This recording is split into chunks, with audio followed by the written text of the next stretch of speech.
가상화폐든 주식이든 펀드든 어떤 투자 자산이나 마찬가지일 테지만 특히 시세 변동이 크고 투자에 따른 위험성이 높은 가상화폐에 투자하는 경우엔 투자를 시작하기 전에 스스로가 반드시 지키겠다는 투자 원칙을 세워야 할 필요가 있습니다. 그렇지 않으면 코인으로 큰 돈을 만져보겠다며 시작한 투자가 자칫 한여름밤의 꿈이 되어버릴 공산이 크기 때문입니다. 지금부터 제가 몇 가지 투자 원칙을 말씀드릴게요. 물론 이 원칙들을 따를지 여부는 여러분 스스로가 판단할 부분이지만 이에 따르지 않더라도 투자하는 내내 머릿속에 염두에 두고 있었으면 좋겠습니다. 우선 가상화폐에 처음 투자할 때부터 덜컥 거액을 투자하지 말고 일단은 소액으로만 시작하세요.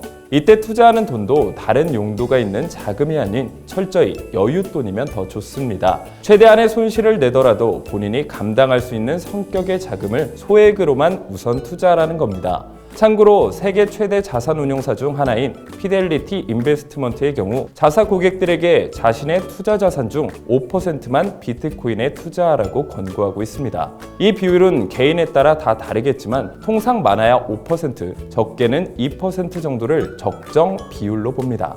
다음으로 투자 판단은 자신의 머릿속에서 내리는 겁니다. 물론 전문가의 조언이 필요한 영역이 있겠지만 최종 투자 결정은 어디까지나 자신이 내려야 하며 그래야 결과에 대한 복기를 통해 동일한 실수를 반복하지 않을 수 있습니다. 그러기 위해서는 자신이 열심히 발품을 팔아 정보를 취득해야 하겠죠.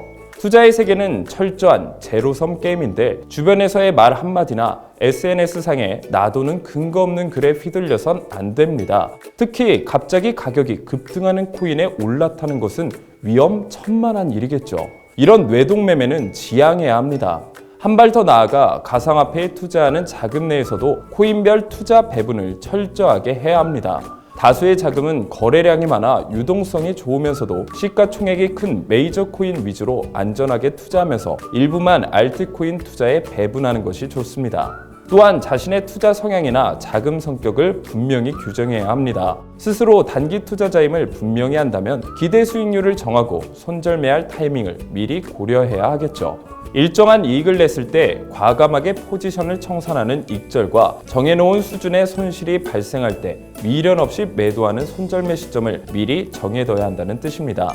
반면 중장기 투자라고 한다면 단기 시세에 얽매이지 말고 기업과 프로젝트가 백서에 따라 얼마나 사업을 잘 진행하고 있는지 살펴보면서 보유할지 처분할지만 판단하면 되겠죠. 존버라는 말을 많이들 쓰는데 이는 이익이 날 때까지 무조건 버틴다는 뜻보다는 펀더멘털이 좋은 코인을 사서 그 전망을 믿고 중장기 투자를 한다는 뜻입니다. 주식이든 코인이든 투자를 할 때 가장 중요한 건 나만의 원칙을 세우는 것이겠죠. 여러분들은 여러분만의 투자 원칙이 있으신가요?